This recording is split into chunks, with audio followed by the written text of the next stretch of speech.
الله الرحمن الرحيم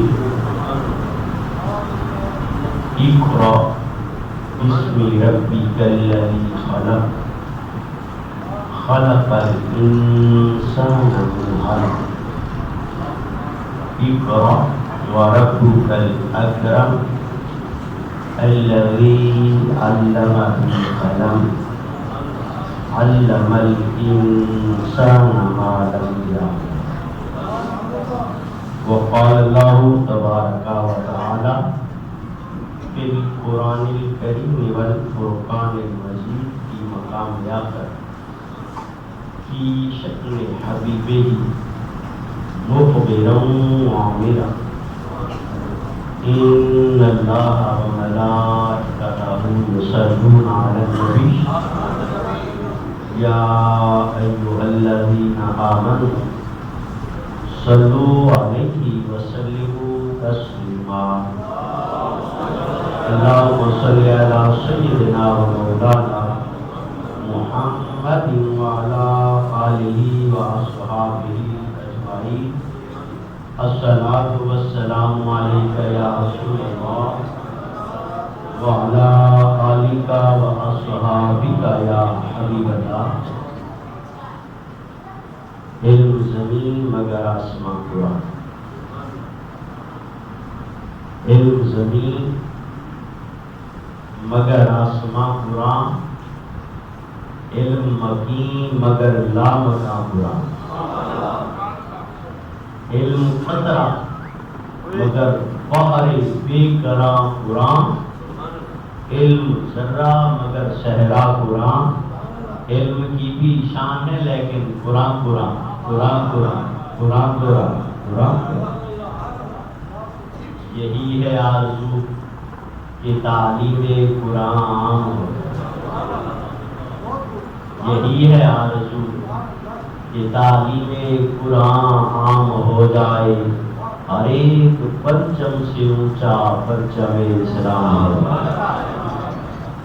نہایت واجب التعظیم واجب التکریم میرے مجلس میرے کارواں مخدوم ملت اللہ میرے طریقت محترم صوفی آصف امان اللہ خان صاحب سیدھا مجدہو، قابل قدر علماء وقار مشایخ اعظام سادات گرامی پورا حضرات حاضر ساجد طلباء معززین علاقہ معزز و محترم مہمانان وقار اکابرین قائدین رفقاء اراکین ناظم قرآن اور احباب المعصوم بیت اقدس سلسلہ عالیہ سیوا پستگان تمام پیر بھائی، السلام علیکم ورحمۃ اللہ وبرکاتہ.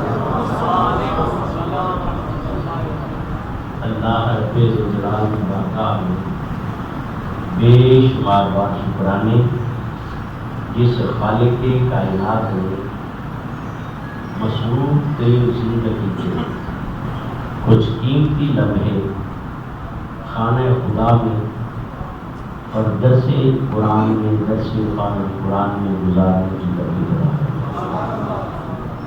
دل سے دعا فرمائیے اللہ رب الجلال ہم سب کے یہ لمحے قبول و منظور فرمائے، اور ان لمحات کی قبولیت کا صدقہ اللہ رب الجلال ہم سب کی اور ہم سب کے والدین کی مغفرت اور بخشش فرمائے. اور خصوص بالخصوص صوفی باصفا حضرت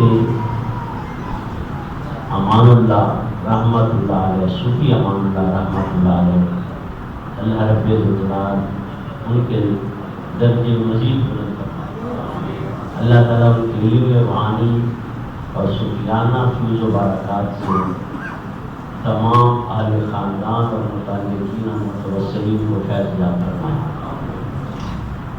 جیسا کہ آپ کو معلوم ہے یہ ماہانہ محفل شریف کا سلسلہ آج خاص طور پر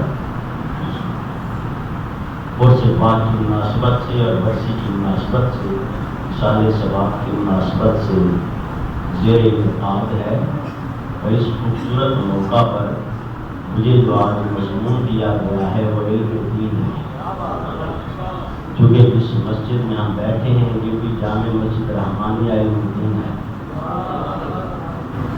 اسی مناسبت کے ساتھ علم دین اور مدارس اور نظام المدارس اور اس کا نظام اس حوالے سے مجھے حکم ہوا ہے تو اس مختصر اور محدود وقت میں انشاءاللہ آپ کی خدمت میں کچھ گزارشات بڑی فکری علمی عرض کرنا چاہتا ہوں. مجھے اس بات پر خوشی ہے کہ میرے سامنے کثیر تعداد میں علماء وقار، حضرات، الفاظ کرام، ائمہ مساجد تشریف فرما ہے.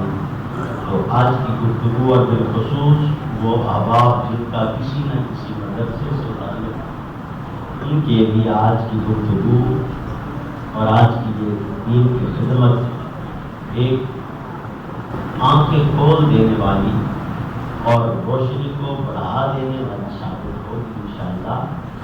میری گفتگو کے 3 حصے ہوں گے کیونکہ درس قرآن ہے، اس لیے گفتگو کا پہلا حصہ وہ براہ راست قرآن کریم سے ہوگا اور درمیانہ حصہ وہ تاریخ ہوگی دینی مدارس کی اور علم دین کی، اس کی ہسٹری اور اس کی تاریخ کیا ہے اور حقیقت کیا ہے، اور آخری حصے میں اس کے مسائل اور اس کا حل اور نظام المدارس کی خدمات. اس حوالے سے یہ 3 حصے ہوں گے گفتگو کے محدود وقت کے اندر. تو آئیے سب سے پہلے ہم علم دین کی بات کرتے ہیں، قرآن کریم سے بات کرتے ہیں کیونکہ درس قرآن آپ احباب بڑی توجہ بڑی محبت کے ساتھ تشریف فرما ہے. بڑے مشہور اور دل دوست شخصیات کے چہروں کی زیارت کر رہا ہوں. مجھے یہاں پر گفتگو کرتے ہوئے بڑا حوصلہ اور بڑی خوشی محسوس ہو رہی ہے کہ ہم آج اس عظیم موقع پر ایک فکری اصلاحی گفتگو قرآن کریم کی روشنی میں کر رہے ہیں. یاد رکھیے اللہ، یہ بات تو آپ سب کو معلوم ہے کہ نبی کبھی بھی پیدا ہونے کے بعد نبی نہیں ہوتا، نبی پیدا بعد میں ہوتا ہے، نبی پہلے.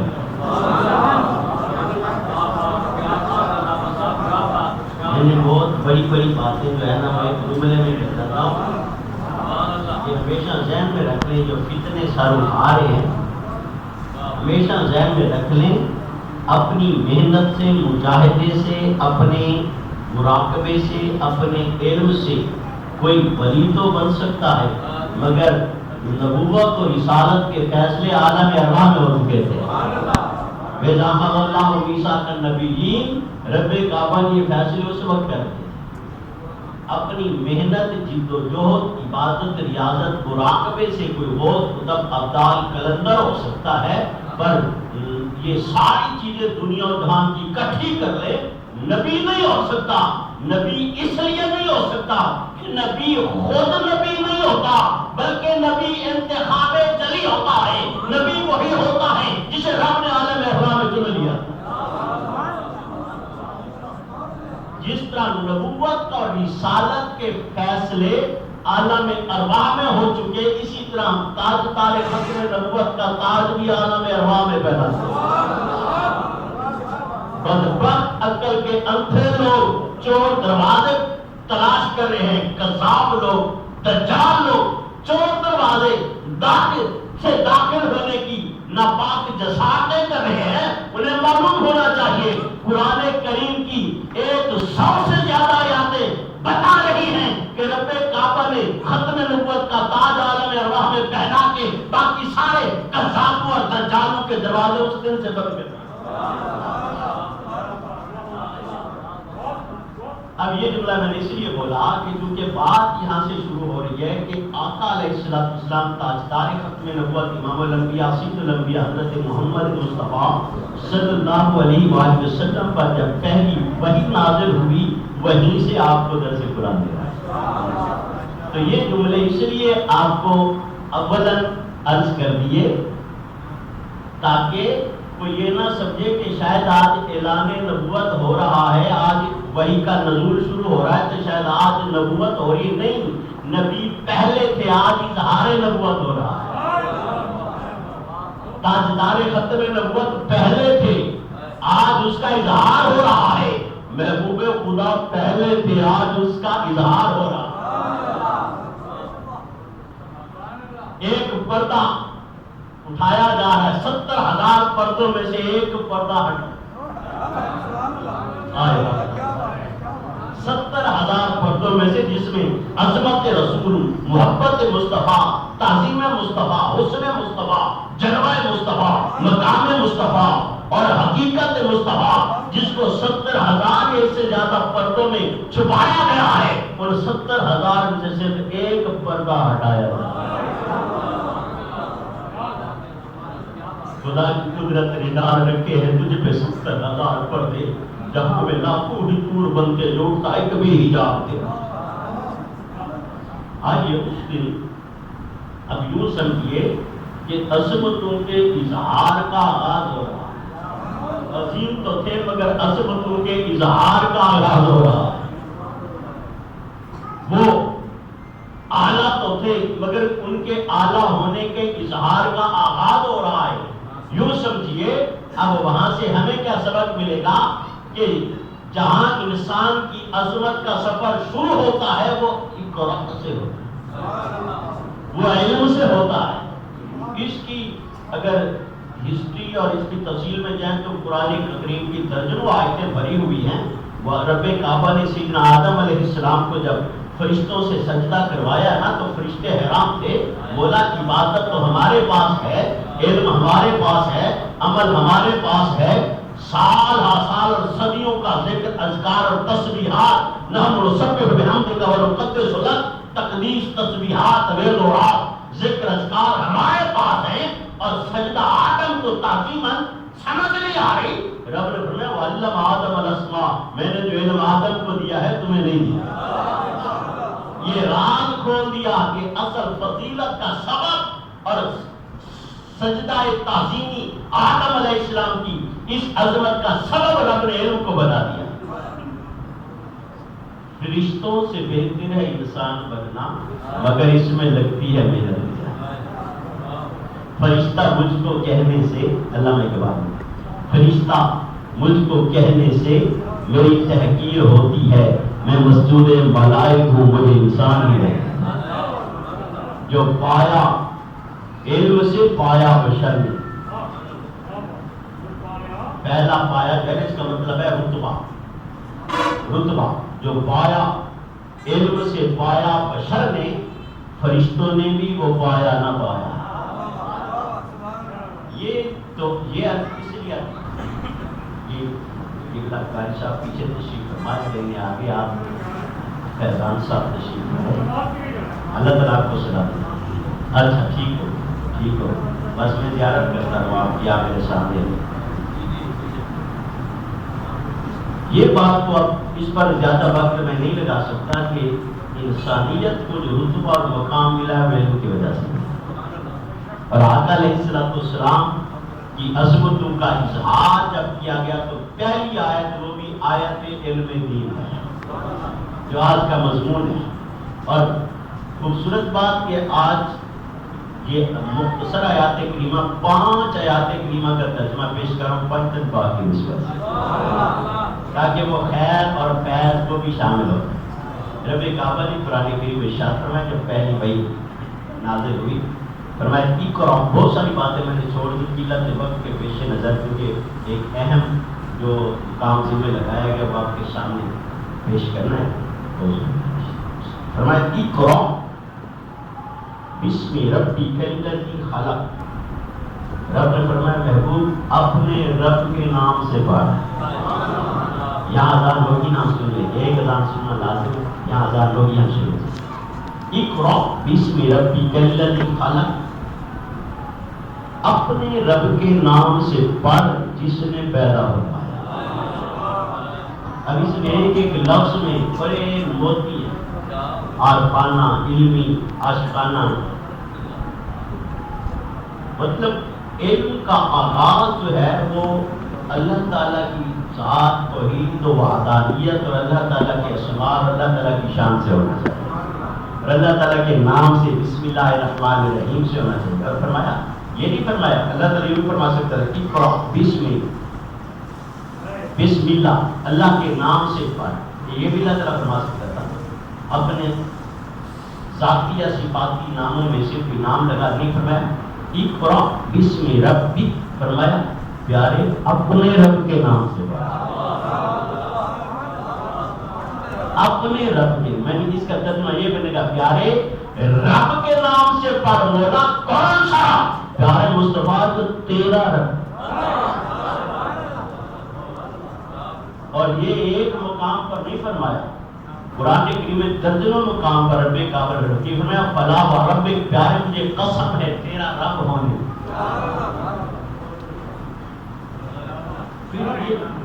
اب ایک ایک لفظ پر میں عرض کرتا ہوں، گھنٹے گزرتے کہ میں آگے جانا چاہتا ہوں.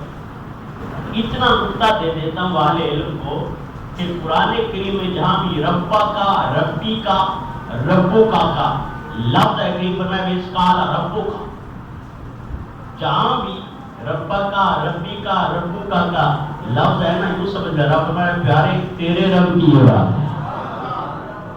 مطلب میں پیارے یوں تو کل کائنات انسانیت کا رب ہوں، جو مانے ان کا بھی رب ہوں، جو نہ مانے ان کا بھی رب. جو نہیں مانتا ان کا رب کون ہے؟ فرمایا جو مانے اس کا بھی رب ہوں، جو نہ مانے اس کا بھی رب ہوں. پھر ماننے والوں میں صلحاء کا بھی رب ہوں، پھر ماننے والوں میں اولیاء کا بھی رب ہوں، صوفیاء کا بھی رب ہوں. ماننے والوں میں پھر تابعین کا تبع تابعین کا اصحاب مصطفیٰ رضوان اللہ تعالی مجمعین کا بھی رب ہوں. ابوبکر عمر عثمان و علی کا بھی رب ہوں. پیارے یوں تو موسیٰ کا بھی رب ہو، عیسیٰ کا بھی، آدم کا بھی، شیش کا بھی، یحییٰ کا بھی، زکریا کا بھی، یعقوب کا بھی، یوسف کا بھی. پر پیارے الحمد سے والناس تک جب بھی بات کرتا ہوں کہتا ہوں اقرا بسم ربک، کہیں ربک کہتا ہوں، کہیں ربک کہتا ہوں، کہیں ربا کا کہتا ہوں، اس لیے کہ یوں تو سب کا رب ہوں، مگر مزہ جو تیرا رب ہونے کا ہے وہ کسی اور کا ہونے کا ہے.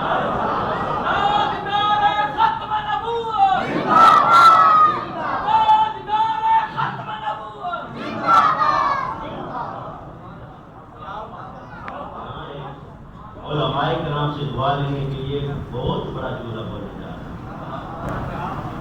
قبلہ محترم عزت مآب فیضان صاحب آپ کی دعا لینا چاہتا ہوں.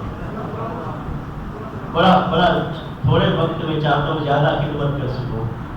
جہاں بھی رب نے یہ فرمایا نا پیارے تیرے رب کی یہ بات ہے، پیارے آپ کے رب کی یہ بات ہے، اس کی ہسٹری یہ ہے، اس کے اندر چھپا ہوا نقطہ کمال یہ ہے. فرمایا پیارے لوگ رب کی تلاش میں نکلیں گے، پوچھتے پھریں گے، کہیں بت خانے میں پڑا ہوا پتھر بولے گا میں رب ہوں، کہیں آگ کے شعلے کہیں گے میں رب ہوں، کہیں بہتے پانی کی ندیاں بولے گی میں رب ہوں. کوئی کہے گا نہیں یہ چاند رب ہے، کوئی کہے گا سورج رب ہے. پیارے آؤ آپ کو اور آپ کی بعد آنے والی ساری قیامت تک نسل انسانیت کے لیے آسانی پیدا کر دوں. لوگ پوچھیں گے یہ اس کو رب کہہ رہا ہے، وہ اس کو رب کہہ رہا ہے. کوئی پتھر کی مورتی کو، کوئی آگ کے شعلے کو، کوئی بہتے پانی کی لہروں کو، کوئی چاند کو، کوئی سورج کو، کوئی کس شے کو،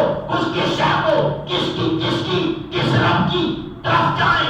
سچا کون ہے، حق کون ہے؟ پیارے رب کی پہچان کے لیے اقرا بسم ربک. میں نے کہا جو مصطفیٰ کا رب ہے وہی سچا رب ہے.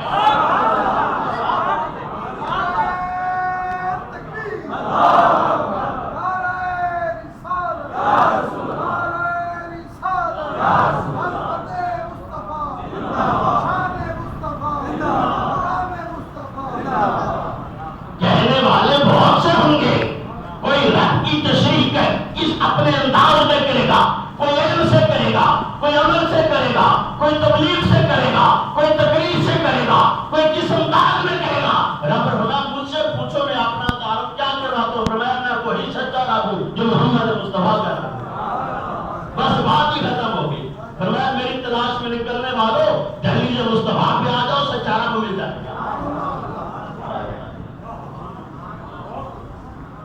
اہل علم کی خدمت میں ایک اور جملہ پیش کر اس کا نتیجہ بالخصوص علماء کی مجلس میں مجھے بیٹھنے کا بڑا لطف ہے، کیونکہ سونے کی قدر سنا ہی جاتا، اس لیے عام عوام الناس میں ہم اور انداز میں گفتگو کرتے ہیں جو سب کو سمجھ آ جائے۔ جب علماء کرام کے چہرے سامنے ہونا پھر لطف ہی کچھ اور ہوتا ہے، پھر ہم ذرا کھل کے اور سینہ کھول کے بات کریں۔ نتیجہ عقیدہ اہل سنت کے غیور بزرگوں جناب دوستوں، تحریک منہاج القرآن کے اور المعصوم ویلفیئر ٹرسٹ کے اور آستانہ عالیہ سے نسبت رکھنے والوں، سنو، رب کعبہ نے اپنے تعارف میں ذات مصطفیٰ کو لازم و ملزوم کر دیا ہے۔ عقیدہ توحید، اگر عقیدہ ایک توحید ہے، ایک عقیدہ توحید ہے، میں عقیدہ توحید کی بات کر رہا ہوں، توحید میں وہ یکتا ہے، مگر عقیدہ توحید میں توحید کا تعلق اس سے ہے، عقیدہ توحید کا تعلق عالم سے ہے۔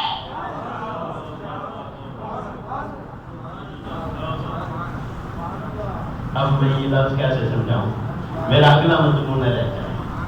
ایک ہے توحید اور ایک ہے عقیدہ توحید، لوگوں کو سمجھ ہی نہیں ہے۔ توحید اور چیز ہے، عقیدہ توحید اور چیز۔ توحید کا تعلق براہ راست خالق سے ہے اور عقیدہ توحید کا تعلق براہ راست مخلوق سے ہے، کیونکہ عقیدے کی ضرورت ہمیں ہے، اس کو تو نہیں ہے نا۔ اب عقیدہ توحید کیا ہے؟ عقیدہ توحید وہ ہے خالص جس میں رب کو اس لیے مانا جائے کہ مصطفیٰ کا رب ہے، اس لیے مانا جائے کہ نبی نے فرمایا اللہ احد کہ اللہ ایک ہے۔ اگر نبی کے کہنے اور نبی کی وجہ اور تاجدار ختم نبوت کی نسبت کے ساتھ اس کو مانیں گے تو توحید توحید رہے گی، عقیدہ توحید رہے گا۔ اور اگر اس عقیدے سے ذات مصطفیٰ کو نکال دیا جائے تو شرک اور کفر ہو جائے۔ لوگوں کو توحید بھی نہیں سمجھ آئی، جو شرک کی رٹ لگائے پھرتے تاکہ ہمارا عقیدہ پاک صاف ہو جائے، ان کو پتہ ہی نہیں کہ عقیدہ توحید ہے کیا۔ سادہ لفظوں میں اب عام لوگوں اہل علم کو میں نے نوکری کر دی، عام لوگوں کو بتانا، اگر کوئی یہ کہے کہ میں رب کو ایک اس لیے مانتا ہوں کہ قرآن نے کہا ہے، وہ ساری زندگی مانتا پھر مسلمان نہیں ہو سکتا۔ اگر کوئی یہ کہے کہ میں اللہ تعالیٰ کو ایک اس لیے مانتا ہوں کہ اس نے مجھے پیدا کیا ہے، وہ ساری زندگی مسلمان نہیں ہو سکتا۔ اگر کوئی یہ کہے کہ میں اللہ تعالیٰ کو اس لیے مانتا ہوں کہ پچھلی کتابوں میں بھی، آسمانی کتابوں میں رب نے فرمایا ہے کہ اللہ ایک ہے، نہیں، وہ مسلمان نہیں ہو سکتا۔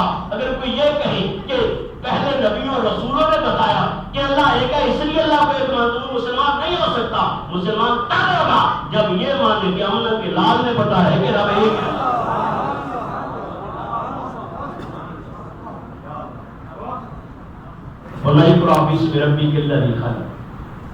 یہ توحید و وحدانیت اور ختم نبوت کے اظہار کا آغاز ہو رہا ہے تو رب کعبہ نے ساری باتیں وہاں رکھ دی ہیں۔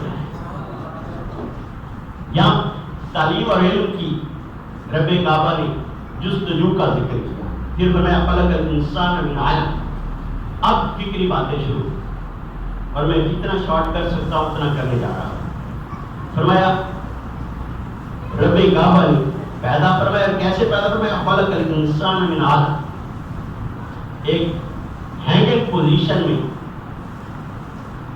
عام لوگوں نے اس کا ترجمہ کیا کہ جمع خون سے علق کا یہ معنی نہیں ہوتا، ڈکشنری اٹھا کے دیکھیں، اللہ کا ایک معنی اور ہے جو ایمبریولوجی سے بھی ریلیٹڈ ہے، جیسے سائنس بھی اس کو تسلیم کرتی ہے۔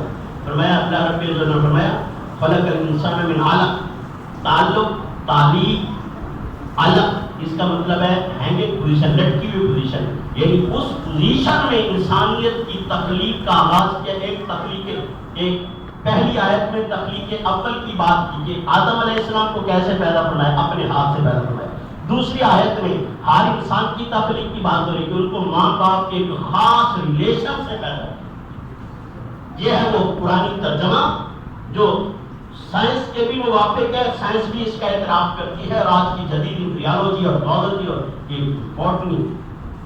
فرمایا اقرأ وربک الاکرم، فرمایا پڑھ اپنے رب کے نام سے جو بڑا کریم اور بڑا مہربان ہے۔ یہاں سے سوشل سائنسز کا علم ہے، وہاں پہ سارا سائنس کا علم ہے. دوسری آیت کریمہ کے اندر creation of universe, creation of humanity, انسان کی تخلیق، ایمبریولوجی، انسان کی کیسے پیدا ہوا، اس کی کس طرح، اس کے خلیے کیا ہے، سیلس کیا ہے، یہ ساری سائنس ہے اس کے اندر. یہ باتیں کیوں بتا رہا ہوں، یہ آپ کو بتاتا ہوں. اقرأ وربک الاکرم، اور پڑھ اپنے اس رب کے نام سے کہ جو بڑا مہربان اور بڑا کریم ہے.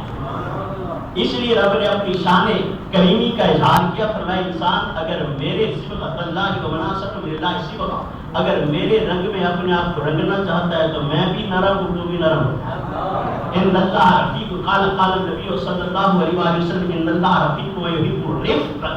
میرے نبی نے فرمایا رب خود بھی نرم ہے اور نرمی کو پسند بھی فرماتا ہے.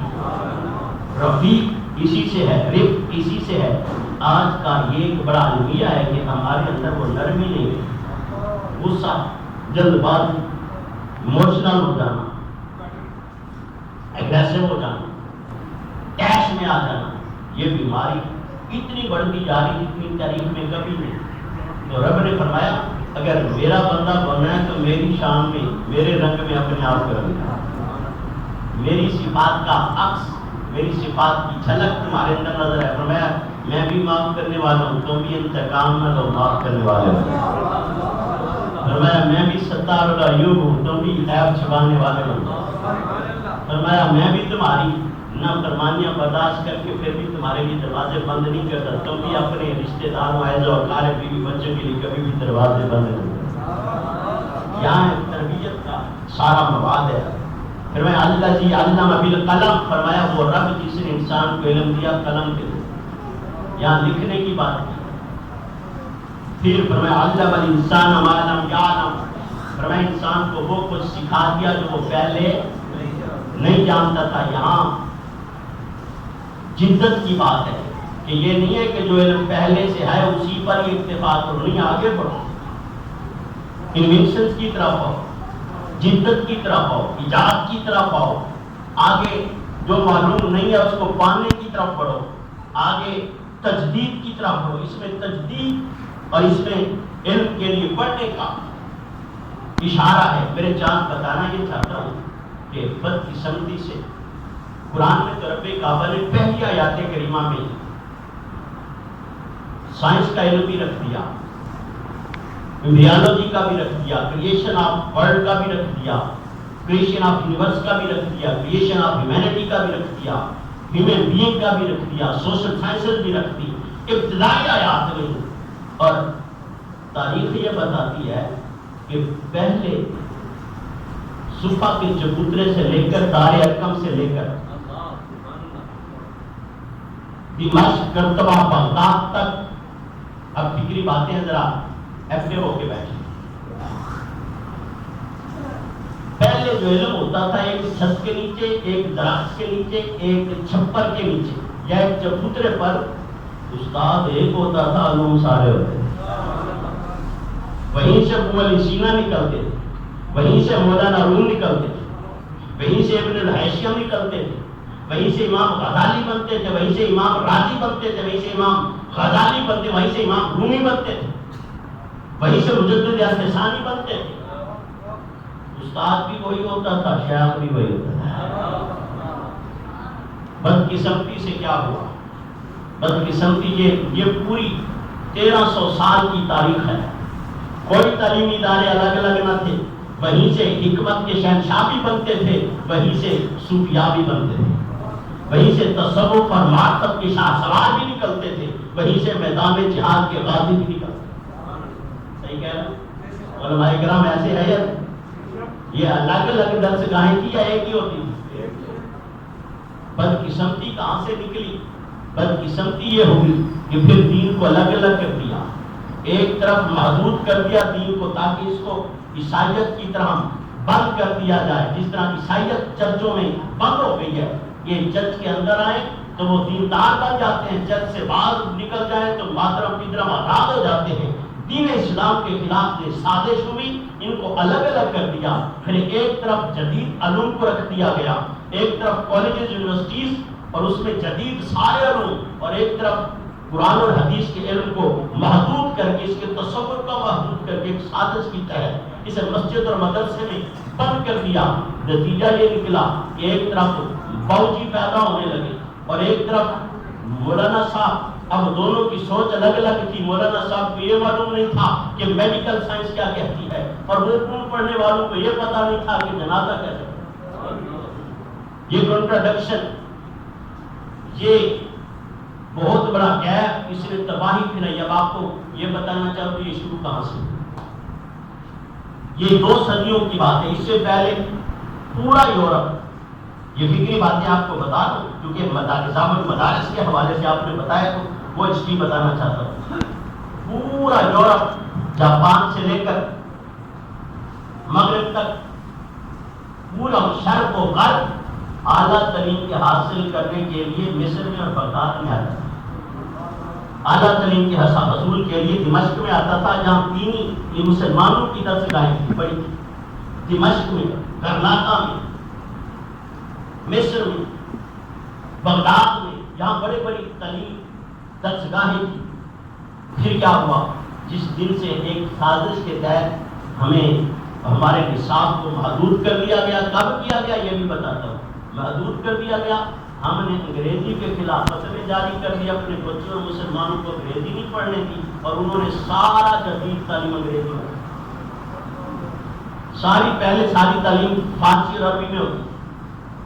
اب انگریزی کے خلاف فتوا ہم سے دلوا کے، کیونکہ ہم نے تو مولوی صاحب کی اور پیر صاحب کی بات مانی ہے، ہم سے انگریزی کے خلاف فتوا جاری کروا کے انہوں نے سارا لیٹسٹ ٹیکنالوجی، ساری اکانومی، ساری میڈیکل سائنسز، ساری social sciences, astronomy, zoology, botany, پتہ نہیں کیا کیا، کاسمالوجی، کیمسٹری، فزکس، انہیں سارا نالج انہوں نے انگلش میں اس پر ریسرچ کرنا شروع کر دی. اور ہمیں یہ سبق پڑھا دیا گیا کہ انگریزی آرام ہے، تو ہم اس علم سے دور ہو گئے، محروم رہے. یاد رکھ لیں، میں اربع فقہ کی نسبت سے ایک بہت بڑی اسٹیٹمنٹ دے رہا ہوں. اپنی آنکھیں اور شعور کی آنکھیں کھول لو. یاد الرٹ ہو گئی جملہ سننا. الحمد سے لے کر بناس تک پورا قرآن، بخاری شریف سے لے کر کل سیاہ ستہ اور مشکات شریف تک لان سیاہ ستہ، کل احادیث کم و بیش 30,000 کا حدیث کا ذخیرہ سامنے رکھ کر، پورا قرآن سامنے رکھ کر آپ کو بتانا چاہتا ہوں. میں اربع فقہ امام اعظم و حنیفہ ہوں یا امام شافعی ہوں یا امام مالک ہوں یا امام احمد بن حنبل ہوں رحمۃ اللہ علیہ اجمعین، ان سب کی فقہی تصریحات کو اور تخریجات کو سامنے رکھ کر بتا رہا ہوں. قرآن میں، حدیث میں، شریعت میں، دین میں، اسلام میں سوائے جادو کے کسی علم کو منع نہیں کیا.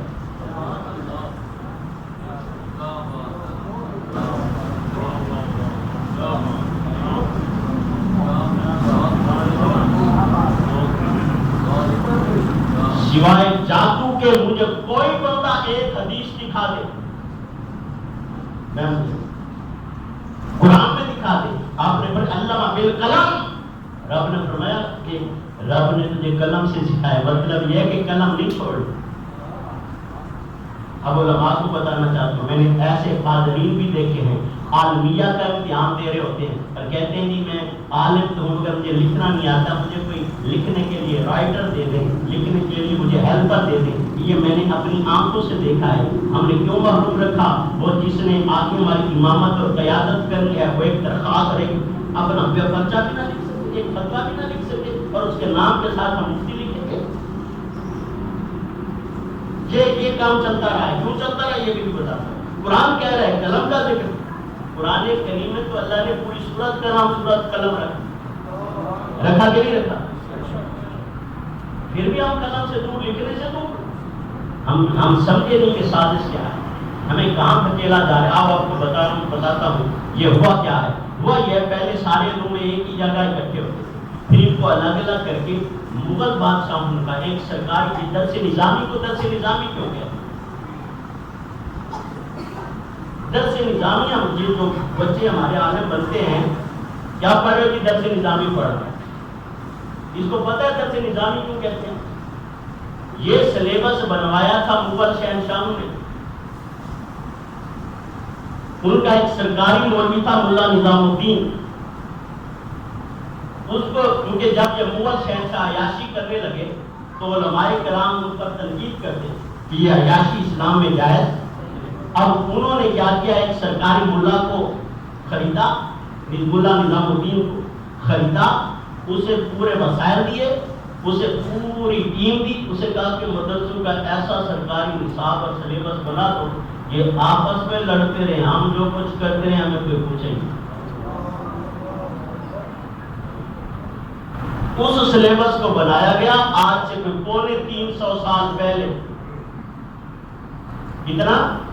350 سال آپ کی آنکھیں یا آپ کے دل کی کھڑکیاں، آپ کے ذہن و دل و دماغ کے ہنچے کھل جائیں۔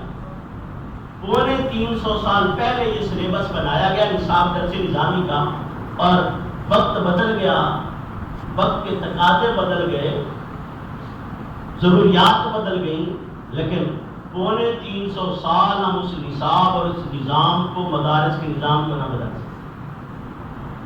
وطن عزیز پاکستان میں ہر سال اسلام آباد میں علماء اور مشائخ سرکاری کانفرنسز ہوتی رہی،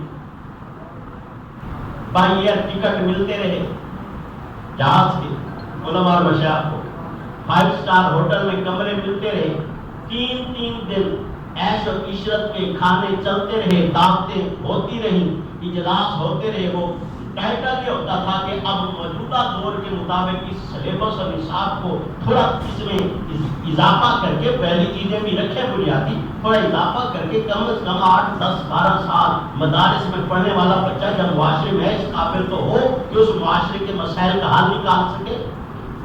یہ ہر سال یہ سب کچھ ہوتا رہا، کروڑوں روپے خرچ ہوتے رہے، اور آخر میں 3 دن کی عیاشی کے بعد یہ ایک لائن لکھی جاتی تھی کہ الحمدللہ سارا نظام ٹھیک چل رہا ہے، جیسے چل رہا ہے ویسے ہی چل رہا ہے۔ آمدن، نشستن، گفتن، سنیدن، رفت، کچھ بلے پڑ رہا ہے، کچھ فائدہ ہو رہا ہے۔ اب فکری باتیں ہمارے اس نصاب میں جو 8 سال بچہ پڑھ رہا ہے، حفظ کرنے کے بعد 8 سال، بعض مدارس میں 10 سال پڑھ رہا ہے، اس پورے 10 سال کے سلیبس میں سیرت النبی مکمل کوئی سبجیکٹ نہیں تھا، اب تک نہیں تھا، پچھلے 3 سال کی بات چھوڑ دیں، نہیں تھا۔ ہم خاص طور پر عقیدہ اہل سنت والے لوگ، حضور غوث الاعظم کو ماننے والے، علماء مشائخ صوفیاء کو ماننے والے، تصوف کی اور صوفیات کی ایک کتاب ہمارے نصاب میں نہیں۔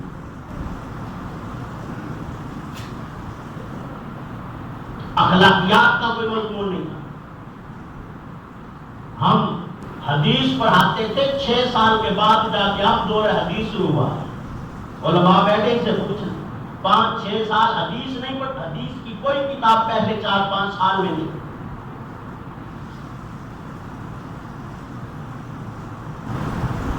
اس طرح کے سلیبس اور نصاب سے پھر موجودہ جو دور ہے، آج کل کا دور انشورنس کا دور ہے، اس کا کوئی اس میں نصاب میں نہیں ہے۔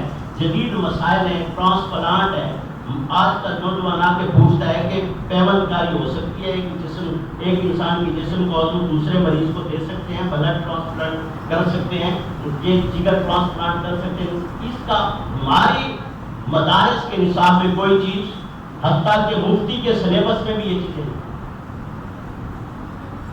آج کے دور میں مفتی صاحب جو 12 سال لگا کے آئے ہیں، وہ کیسے حالات کا مقابلہ کریں؟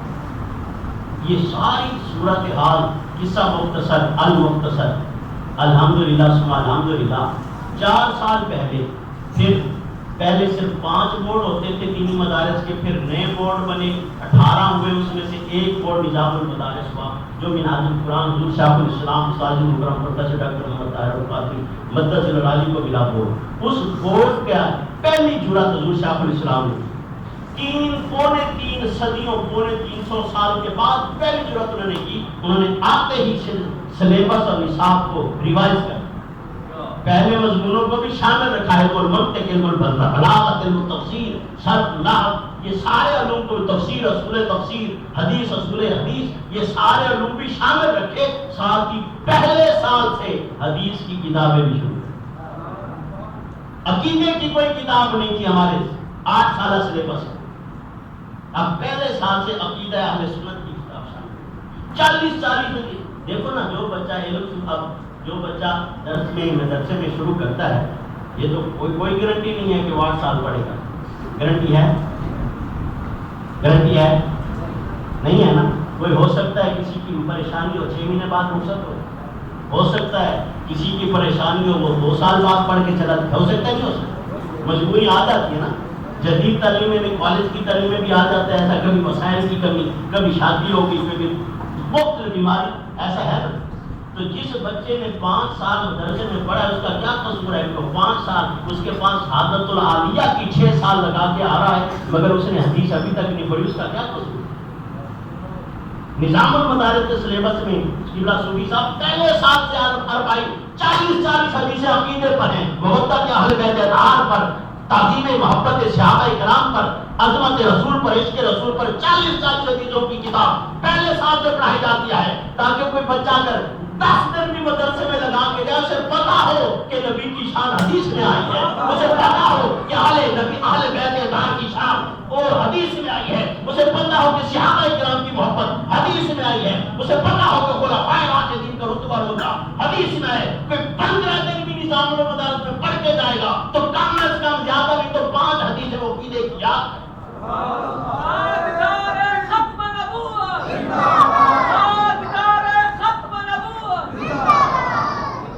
پھر ایک بات آپ سے پوچھتا ہوں، جو ہمارے اسلاف ہیں بزرگ جن کو ہم مانتے ہیں کہ انہوں نے کتابیں نہیں لکھی، کیا مجدد الفسانی نے کتابیں نہیں لکھی، کیا حضور داتا علی حجویری نے کتابیں نہیں لکھی، کیا خواجہ حضرت نصرت الدین گنج شکر نے کتابیں نہیں لکھی، کیا حضور غوث العظم عبد القادر جیلانی رحمۃ اللہ علیہ نے کتابیں نہیں لکھی، کیا حضرت شیخ المعطر حضرت شیخ شہاب الدین سہروردی رحمۃ اللہ علیہ نے کتابیں نہیں لکھی، کیا ہمارے اعلیٰ حضرت عظیم المرتبہ امام اشیاء رضا فاضل بریلوی رحمۃ اللہ علیہ علم کا سمندر ہے، پورے درس نظامی کے نصاب میں ایک کتاب بھی ان کی نہیں ہے، کیا ظلم کیا جا رہا ہے ہمارے تو روان مدارس کے ساتھ، کیا قصور کر دیا ہے ان والدین نے جو 10 سال اس لیے بھیجتے ہیں کہ ہمارا بچہ عشق رسول کا عقیدہ پڑھ جائے، انہیں اعلیٰ حضرت کی کوئی کتاب نہیں پڑھائی جا رہی. وجہ کیا ہے؟ الحمدللہ نظام المدارس حضور شاہ الاسلام نے اپنے سلیبس میں اعلیٰ حضرت کی کتابیں بھی شامل. جہاں درس نظامی میں کوئی کہتا اچھا جی تو پھر آپ نے پہلا سارے پلٹا کھا دیا، پلٹا نہیں کھایا، اس میں اضافہ کرتا ہے. جہاں اگر 8 کتابیں تھیں ایک کلاس میں تو ہم نے 14 کر دی، 18 کر دی. محنت کی ہے، پڑھاتے ہیں 2 4 مدارس سے پڑھ کے آئے بیٹھے، ان سے پوچھو روزانہ کتنی کتابیں پڑھتے ہیں؟ کوئی بولے گا 4 پڑھتے تھے. جو مدارس سے پڑھ گئے ذرا بتائیں روزانہ کتنی کتابیں پڑھتے جی؟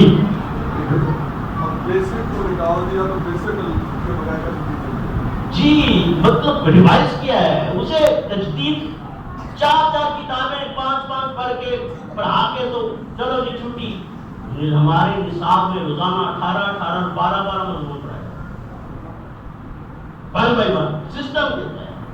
تو الحمدللہ نظام المدارس کا خادم، جنوبی پنجاب کا خادم ہونے کی حیثیت سے آپ کو بتانا چاہتا ہوں کہ اس وقت ہمیں تھوڑی شعور کی آنکھ کھولنی چاہیے، لکیر کا فقیر نہیں بننا چاہیے. قرآن اور حدیث کی تعلیم بھی ضروری ہے اور جدید تعلیم بھی، دین کی تبلیغ کے لیے، دین کی خدمت کے لیے بھی جدید تعلیم ضروری ہے.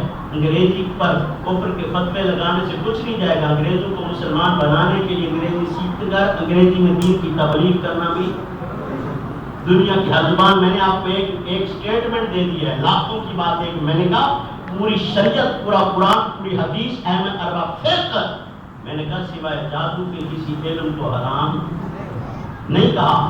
ہاں اتنی اس طرف میں نہیں جاتا کس تعلیم اور تعلیمی ادارے کا ماحول کیسا ہے، وہ اس کو خراب کیا تو ہم نے کیا، وہ علم کا قصور نہیں ہے، وہ ہمارا قصور ہے. اس کو ٹھیک کرنا، صاف ستھرا رکھنا، پاکیزہ رکھنا وہ بھی ہماری ذمہ داری ہے. وہ علم کا نہیں ہے. آقا علیہ السلام نے ایک حدیث سنی ہے نا، اطلبوا العلم ولو کان بالصین، علم حاصل کرو چاہے تمہیں چین کیوں نہ جانا پڑے. جس دور میں آقا نے یہ فرمایا کہ اس وقت دین کا علم چین میں تھا. آقا علیہ السلام نے عبرانی اور سریانی زبان سیکھنے کے لیے صحابہ کرام کو بھیجا جو اس دور کی انگریزی زبان تھی. کس لیے؟ فرمایا ان کی زبان سیکھے، ان کی زبان میں ہی دین کی تبلیغ ہے. تو مطلب یہ ہے کہ اس کا تنگ نظری سے ہم اپنے اسلام کی خدمت نہیں کر سکتے، اپنے بچوں کو اس قابل نہیں بنا سکیں گے کہ وہ دور کا مقابلہ کر سکیں، تقاضے پورے کر سکیں. اس طرح نوجوان نسل پڑھی لکھی لوگ ہم سے دور ہوتے جا رہے ہیں. تو آئیے وقت کا تقاضا یہ ہے کہ اب یہ 4 سال ہوئے بورڈ ہمارے میں ملے ہوئے، تو یہ الحمدللہ بڑی تیزی کے ساتھ کام ہو رہا ہے. اور اب اس کے بعد کچھ بورڈز نے ان کو بھی تھوڑی سی ہمت ہوئی ہے، ہمارے برابر تو نہیں مگر کچھ تھوڑا سا وہ بھی ہلے ہیں. اچھی بات ہے، وہ ساری ہم سب کا احترام کرتے ہیں. ان میں بھی تھوڑی سی حرکت آئی ہے، اللہ کرے کہ انہیں اور مزید اللہ تعالیٰ برکت عطا فرمائے. آخری بات جو کرنا چاہتا ہوں، کسی کو مسجد مدرسہ رجسٹریشن ضرور کروانا، قانونی تقاضے پورے کریں. اور کسی کو مسجد مدرسہ رجسٹر کروانے کے لیے مشکل ہو رابطہ کریں، انشاءاللہ گھر بیٹھے رجسٹر مل سے آپ کے روز جس موقع میں بنے گی اس کا صرف آدھا گھنٹہ چلے گا. اس کے بعد آپ گھر بیٹھے، اس کے بعد آپ کا علاج، آپ کی رجسٹریشن گورنمنٹ سے ہو کے آپ کے گھر پہنچے. کوئی زیادہ خرچہ نہیں ہوگا. 2 سے 2,500 بس جو بینک کی آپ ہزاروں روپے دے رہے ہو. اور جس کسی نے رجسٹریشن کروائی ہو اسے پتا ہے 6 مہینے 10 مہینے تھک کے کھاتے ہیں دفتروں کے، ہزاروں روپے بٹور لیتے ہیں اور تھکا آ کے سال کے بعد پھر یا 8 مہینے کے بعد آپ کو انشاءاللہ پہلے تو 2 مہینے ورنہ 3 مہینے کے اندر رجسٹریشن سرٹیفکیٹ آپ کے گھر کو دین کی خدمت کے لیے. کسی بھی بورڈ سے آپ کا علاج رکھنا چاہتے ہیں، ہمیں وہ غرض نہیں ہے کہ آپ نظام المدارس سے علاج کریں گے تو ہم یہ کام کروائیں گے. ہم یہ کام دین کی خدمت کے لیے. آپ کا کسی بھی مسلک سے تعلق ہے، جس اسلام کا مسلک کی قید بھی نہیں لگا رہا، اس لیے کہ ہم نے مسلک کی خدمت نہیں کرنی، ہم نے اسلام کی خدمت ہیں. تو سارے اسلام کے اندر کسی بھی مسلک کا کسی بورڈ کے ساتھ علاج کروانا چاہتے ہیں وہ آپ کی ثواب دی. ہم جو کر سکتے ہیں، اللہ نے یہ خدمت کا موقع دیا ہے، پتہ نہیں کب تک. جو میرا نمبر یہاں موجود ہے سوئی صاحب کے ساتھ ابھی دوستوں کے پاس فائلیں پیپر جو آپ کو مہینہ دھکے کھانے کے بعد آفس دیتے ہیں نا، وہ الحمدللہ میری گاڑی میں الحمدللہ میں یہاں پر جیب میں رکھتا. تو جو کام ہم خدمت کر سکتے ہیں فی سبیل اللہ دین وہ بھی حاضر ہے. اور یہ میں نے آپ کو صرف دیکھ میں سے چاول کا دانہ چکھایا ہے کہ یہ نظام المدارس اور یہ حضور شاہ اسلام کے ویژن میں اپنی نازک تعلیم میں کیا فرق ہے. آخری جملہ جو شیڈول مجھے بتایا گیا وہ نیا پورا ہو گیا ہے. آپ کا ایک بار پھر شکریہ ادا کرتا ہوں. بڑی توجہ سے آپ نے سنا ہے کہ جو آخری بات اور اخیر بات کرنا چاہتا ہوں کہ یہ جتنے بھی پہلے سال سے لے کر آخری سال تک اور چھوٹے بچے سے لے کر مفتی اور پی ایچ ڈی تک نظام المدارس اور منہاج القرآن کے پوری دنیا میں جتنے بھی تعلیمی ادارے ہیں دونوں تعلیمی ادارے ہم پرائمری کے ساتھ رادرا اور بیسک دینی تعلیم دیتے ہیں، مڈل کے ساتھ حفظ کرواتے ہیں. وہی 3 سال جس میں مڈل ہوتے ہیں وہی 3 سال میں ایک کے ساتھ ایک فری ہے اسی ٹائم کے ساتھ. میٹرک کے ساتھ شہادت العامہ کرواتے ہیں، ایف اے کے ساتھ شہادت الخاصہ کرواتے ہیں، گریجویشن کے ساتھ شہادت العالیہ کراتے ہیں اور ماسٹر کے ساتھ یا بی ایس کے ساتھ شہادت العالمیہ کرواتے ہیں. ہمیں ہمارے اداروں سے نکلا ہوا بچہ جب ڈگری لے کے نکلتا ہے نا تو اسے دفتروں کے دھکے نہیں کھانے پڑتے کہ یہ ڈگری قبول ہوگی، کس دفتر میں ہوگی، کس دفتر میں نہیں ہوگی. وہ دنیا کے کسی کونے میں چلا جائے، اس کے پاس ایک نہیں اس کے پاس 2 ڈگریاں ہوتی ہیں. جس ٹیبل پہ جاتے ہیں انٹرویو لینے والے بھی سوچتے ہیں کہ یار اس کو واپس کریں تو کیسے. دنیا کا کوئی محکمہ اس نے ہماری ڈگری ریجیکٹ آج تک نہ کر سکا ہے، نہ کسی کو ضرورت ہے. اور جن کے پاس باقی بورڈز کی اسناد ہیں ان سے پریشانی کبھی اکیلے میں بیٹھ کے پوچھیں وہ کیا کیا کر کے کام. بلکہ حالت اب یہ ہو گئی ہے کہ 10-12 14 سال مدارس میں لگانے کے بعد بڑے بڑے نام پر جو مدارس ہیں ان کے طلباء بالآخر پھر منہاج القرآن میں آتے ہیں کہ ایک ڈگری آخری ہماری بھی ادھر سے بھی ہو جائے تاکہ ہم جہاں یہ ڈگریاں لے کے جاتے ہیں کوئی گھاس ہی نہیں ڈالتا، آپ کی ڈگری ساتھ ہوگی تو وہاں بڑی قدر ہے۔ تو وہ ڈگری کاغذ کا ٹکڑا ہے، ڈگری کیا ہے؟ کچھ بھی نہیں ہے، کاغذ کا ٹکڑا ہے۔ مسئلہ یہ ہے کہ اس کے پیچھے پورا سسٹم ہے، ایک محنت ہے، ایک نظام ہے، فل سبجیکٹ ہم کرواتے ہیں۔ بعض مدارس ریاست لیتے ہیں کہ وہ نہیں کتنے پیپر کا جس نے شہادت العامہ خاصا کیا ہوا ہے وہ میٹرک میں 4 پیپر دے دے، اسے میٹرک سر ہم یہ اس چکر میں نہیں پڑھتے، ہم میٹرک ود آل سبجیکٹ کرواتے ہیں، inter with all subject, graduation with all subject, separate individual degree دیتے ہیں، انڈیویجول ڈگری دیتے ہیں جو جہاں اسلامیہ یونیورسٹی کی ڈگری ہوگی، زکریا یونیورسٹی کی ہوگی، پنجاب یونیورسٹی کی ہوگی، وہاں ہماری ڈگری پڑھی ہوگی اس سے بڑھ کر ہوگی، کم نہیں۔ پھر اس سے بڑی بات جو دوست بیچارے روزگار کی پریشانی ہے، ان کے وہ دین بھی پڑھنا چاہتے ہیں مگر ان کے پاس فل ٹائم مدرسے میں نہیں بیٹھ سکتے، ان کے لیے آن لائن کلاسز کا ہے، جب انہیں ٹائم ہو یسر ہو وہ پڑھتے رہیں، ڈگریاں لیں۔ اور واحد نظام المدارس بورڈ ہے جس کا ٹوٹل سسٹم امتحانات کا داخلے کا آن لائن، پہلا بورڈ ہے پاکستان، الحمدللہ پہلا بورڈ ہے پاکستان میں مدارس کا، ٹوٹل سسٹم آن لائن ہے۔ میکسی میں اگر سینٹر بنا ہوا ہے نا، بچہ امتحان دے رہا ہے تو ہیڈ کوارٹر میں ہو، وہاں کیمرہ لگا ہوا ہے، وہاں دیکھ رہے ہیں، اگر نگران اسے تھوڑی سی رعایت بھی کرے گا تو اسی وقت کال آ جائے گی، یہاں پہ کیا کر رہے ہو، بچہ تو حرکتیں کر رہا ہے۔ یہ جدید ٹیکنالوجی کی سہولت سے فائدہ اٹھایا بالکل، کیمرہ لگایا جاتا ہے، جہاں بھی سینٹر بنتا ہے کیمرہ لگتا ہے اور ہیڈ کوارٹر دیکھ رہا ہوتا ہے، جہاں ملی بھگت نہیں ہو سکتی۔ تو میرے چاند اللہ تعالیٰ ہر مدرسے کو ترقی دے، سارے مدرسے آتے ہیں، اللہ تعالیٰ ہر مسجد کو آباد فرمائے، آباد کرنے والوں کو آباد فرمائے۔ یہ چند باتیں کیونکہ مجھے حکم ہوا کہ میں دین کی بات بھی کریں، اور پھر جو نظام المدارس کے حوالے سے میری خدمت ہے، ایک نوکری ہے دین کے لیے، تو اس کے حوالے سے میں کیا آپ کی خدمت کر سکتا ہوں وہ بتایا، باقی بورڈ اور اس کے اندر کیا فرق ہے وہ آپ کو بتایا۔ میری کوئی بات آپ کو اچھی نہ لگی ہو تو میں معذرت چاہ رہا ہوں، اور اگر بات اچھی لگی یقیناً کچھ آپ کا ذہن کی سوچ کچھ کھلی ہے کہ نہیں کھلی، ہمارے اندر محرومیاں کیوں ہیں، ہم اس وقت ترقی کیوں نہیں کر رہے، کیوں ایک چھوٹا سا اسرائیل چند لاکھ کی آبادی کا پوری دنیا کے مسلمانوں کو پریشان کر رہا ہے۔ بس یہ بہت سارے دل کے درد ہیں، ابھی آج اتنا اللہ تعالیٰ ان مظلوموں کی گہری طرح ہمیں اس لیے بند کر دیا ہے، ذہنی طور پر مفلوج کر دیا ہے کہ یہ سارا کچھ دنیا میں ہوتا رہے اور ہمیں پرواہ نہیں۔ اس وجہ سے اللہ تعالیٰ سے دعا ہے اللہ تعالیٰ ہمیں صحیح دین علم و شعور عطا فرمائے، اللہ تعالیٰ عقیدہ حق عقیدہ اہل سنت پر جینے اور مرنے کی توفیق عطا فرمائے، صوفیاء کے عقیدے پر، اولیاء صالحاں کے عقیدے پر اللہ تعالیٰ جینے اور مرنے کی توفیق عطا فرمائے، اللہ تعالیٰ صوفیاء کرام کا سایہ ہمارے اوپر تا دے قیامت تک فرمائے۔